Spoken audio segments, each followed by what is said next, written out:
Bonjour, je m'appelle Shani, je suis australienne et je vis à La Réunion depuis 12 ans.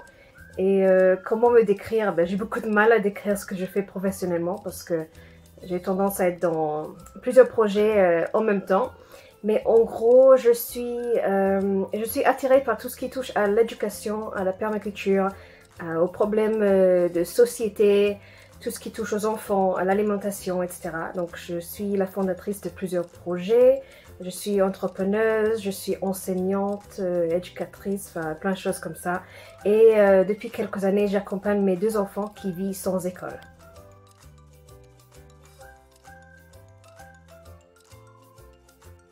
Alors la langue que j'ai apprise, c'est le français. Je suis arrivée à La Réunion il y a 12 ans, je ne parlais pas de français du tout, du tout. J'ai également appris le créole, mais je ne considère pas que je parle le créole. C'est un choix conscient en fait. C'est que c'est une langue que je trouve tellement jolie, j'adore le créole. Et je trouve qu'avec un accent australien, ça passe pas très bien. Donc j'essaie de ne pas disrespecter cette langue que j'adore tellement. Je parle que le français, mais je serais capable de parler en créole aussi si je faisais le choix de dépasser mes blocages mentaux que j'ai par rapport à ça. J'ai appris à parler le français en parlant le français, on va dire. Je suis débarquée à La Réunion sans parler un mot de français. J'étais tout de suite dans un environnement francophone et créolophone parce qu'on a vécu avec ma belle famille pendant les premiers mois à La Réunion. Donc c'était tout de suite dans le bain, j'avais pas le choix. Si, j'avais le choix, mais je voulais pas...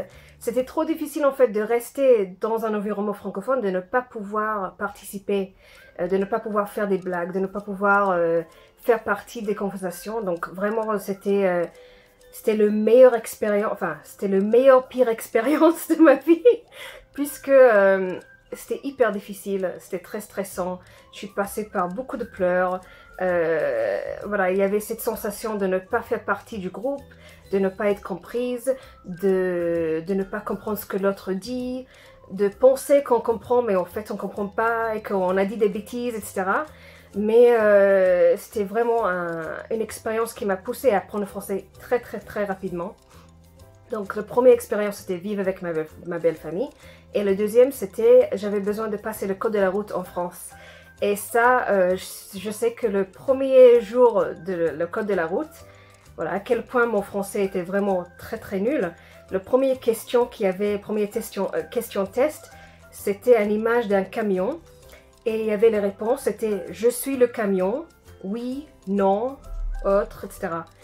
Et je ne savais même pas le verbe « suivre », donc j'ai pensé que ça me demande si je suis le camion dans le photo. Est-ce que le photo c'est moi en tant que camion? Donc j'ai raté cette question-là bien sûr, mais ça m'a poussé à apprendre les verbes très rapidement. Je remercie cette expérience qui m'a poussée. C'était très difficile, c'était très stressant, mais je l'ai fait. Et je suis très contente d'avoir appris rapidement à parler le français parce que ça a ouvert tout un tas de possibilités et ça a ouvert une autre côté de ma personnalité aussi et de l'expérience de la vie. Voilà, c'est tellement beau d'apprendre une autre langue.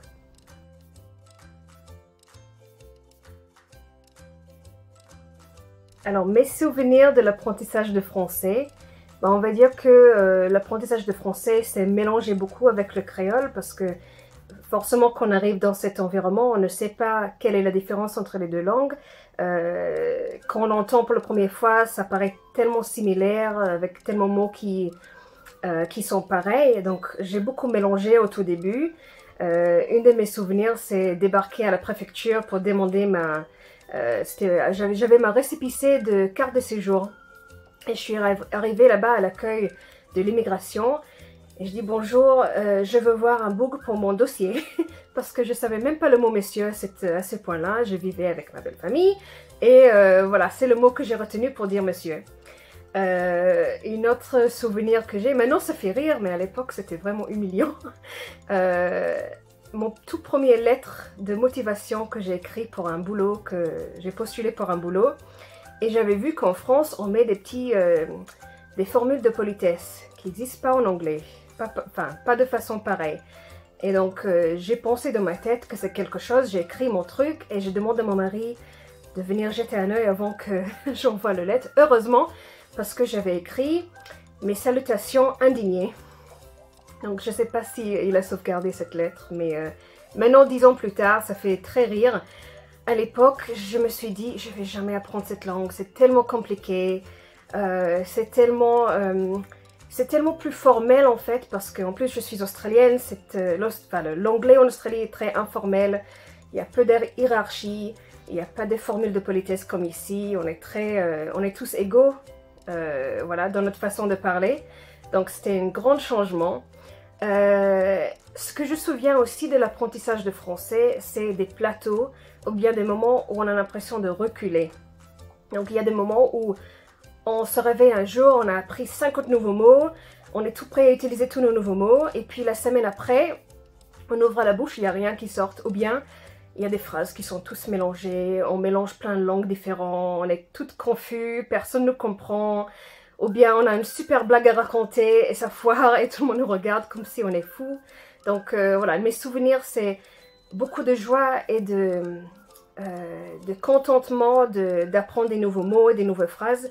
Et en même temps, des gros moments de doute ou l'impression de revenir à zéro et de ne rien apprendre. Mais en fait, c'est normal.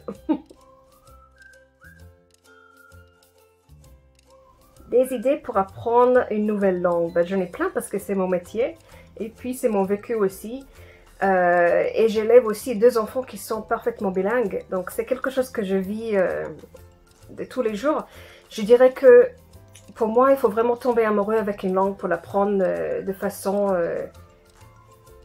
efficace et puis dans la joie aussi. Parce qu'il doit avoir de la joie pour apprendre une langue et il doit avoir cette... il faut se souvenir qu'une langue c'est vivant et c'est fait pour communiquer. Ce n'est pas fait pour gagner des notes. Et c'est quelque chose, on doit sortir de cet état d'esprit qu'on a appris à l'école. C'est qu'une langue c'est pour mémoriser et gagner des bonnes notes. Mais non, en fait, une langue c'est pour communiquer avec un autre humain. Et donc, si on trouve en fait des points de commun avec des autres humains, que ce soit des films, des podcasts, des livres, des groupes de conversation, de la musique, de l'art de toutes sortes, de la cuisine, tout ce qu'on peut trouver, moi, mon astuce première, c'est vraiment tomber amoureux avec la langue que vous voulez apprendre et ça passera très rapidement, vous allez voir, une toute petite, voilà, 5 minutes par jour. Voilà, vous allez prendre un livre de cuisine dans une autre langue, vous allez écouter un podcast dans une autre langue et vraiment 5 minutes tous les jours et vous allez voir qu'à un moment en fait il y a de l'apprentissage qui se passe. On ne peut pas expliquer comment ça se passe, mais c'est la magie de l'apprentissage de langue. Et puis il faut s'attendre à ce qu'il y a des plateaux, il faut s'attendre à ce que vous allez reculer dans votre apprentissage de langue. Si vous êtes préparé mentalement pour ces moments-là, bah, ça ne va pas être vu comme une gâchis ou une faiblesse ou quoi que ce soit. Il faut vous dire que voilà, d'ici quelques temps, je vais ne rien comprendre dans notre langue, ou bien des choses que j'ai compris, que j'ai pensé, que je maîtrise très bien, ben, je ne comprends plus rien.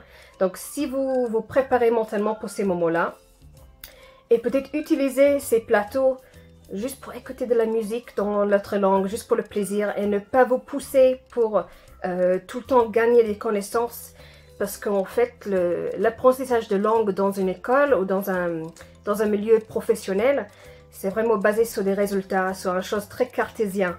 Mais pour moi, l'apprentissage de langue, c'est surtout voilà, comprendre ce que l'autre humain veut dire et pouvoir communiquer quelque chose. Et ça peut se passer aussi par des expressions, des mimétismes, par la façon de parler, de faire des gestuels, etc., qui est différent dans chaque langue et chaque culture aussi.